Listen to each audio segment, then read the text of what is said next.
रानी का करी तार का कहानी की दुइयो को लइका रहे चर को जन्मा कहलू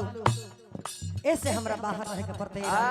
लइका खड़े हो गइलो लइका में है तो हर बड़का लइका देखा तर कितना देह मोट हो गइल बा तोरा बुझाता छूटल नाही हरदी बेदर्दी आए हाय भइल सजनवा भइल सजनवा काहे भइल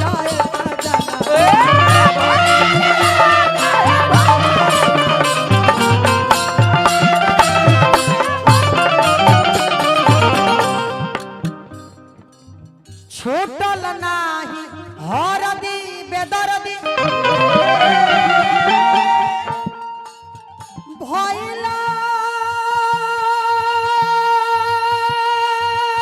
सजनवा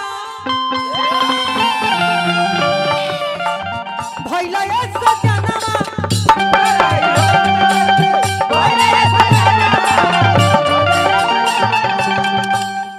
अभिषेक बाबू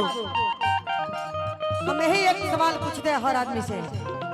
कि कोई हमसे कह दे कि हम में कोई गलती नहीं है, हम में कोई दाग नहीं है, कोई अपना माई का लाल नहीं है कि कह दे कि हम में गलती नहीं है। हालांकि सूरज क्या लोग कहते हैं, चांद के भी लोग कहते हैं कि चांद भी दाग है, तो आप में और हमने क्या रखा है? बिना गलती का कोई है ही नहीं। अगर कोई है तो बताइए।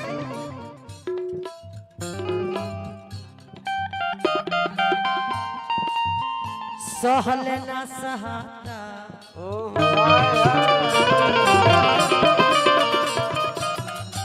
सहाता सहाता सहाता ये बोलम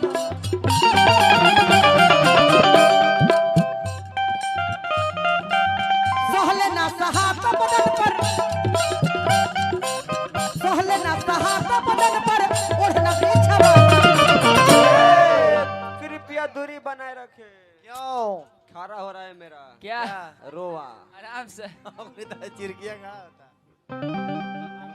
चले के बाद तू सहले ना सहाता बदन पर अरे ओढ़ना बिछवा तो कवनो सब तिल पर जा